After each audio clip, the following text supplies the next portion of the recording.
রাগ করে ঘর থেকে বেরিয়ে পড়লাম। কি আর করব, আমি এই বাসার কে যে আমার কথা সবাই শুনবে আমি যেটা বলবো। ফ্ল্যাশব্যাক। এতটা রেগেছিলাম যে বাবার জুতোটা পরে বেরিয়ে এসেছি। বাইকে যদি কিনে দিতে পারবে না তাহলে ছেলেকে ইঞ্জিনিয়ার বানানোর এত শখ কেন? হঠাৎ মনে হলো পায়ে খুব লাগছে। জুতোটা খুলে দেখি একটা পিন উঠে আছে, পা দিয়ে একটু রক্ত বেরিয়েছে, তাও চলতেই থাকলাম। এবার পাটা ভিজে ভিজে লাগলো, দেখি পুরো রাস্তাটাই জল। পা তুলে দেখি জুতোটার নিচে পুরো নষ্ট হয়ে গেছে। বাস স্ট্যান্ডে এসে শুনলাম 1 ঘন্টা পর বাস আসবে। অগত্যা বসেই রইলাম। হঠাৎ বাবার মানিব্যাগটার কথা মনে পড়লো, যেটা বেরোবার সময় সঙ্গে নিয়ে এসেছিলাম। বাবা এটাই কাউকে হাত দিতে দেয় না, মাকেও না। এখন দেখি কত সাইড করেছে।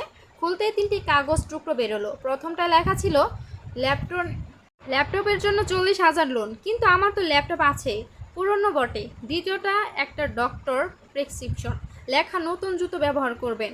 নতুন জুতো? মা যখনই বাবাকে জুতো কেনার কথা বলতো বাবা উত্তর দিত, আরে এটা এখনও 6 মাস চলবে। তাড়াতাড়ি শেষ কাগজটা খুললাম, পুরনো স্কুটার বদলে নতুন বাইক নিন। লেখা শোরুমের কাগজ, বাবার স্কুটার। বুঝতে পেরেছি। বাড়ির দিকে এক দৌড় লাগালাম।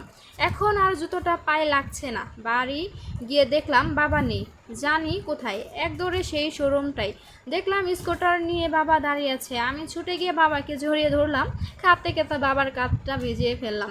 বললাম, বাবা আমার বাইক চাই না, তুমি তোমার নতুন জুতো আগে কেন বাবা, আমি ইঞ্জিনিয়ার হব তবে তোমার মতো করে। মা হলো এমন একটা স্কুটার যেখানে আমাদের সব রাগ অভিমান কষ্ট জমা রাখতে পারি। আর বাবা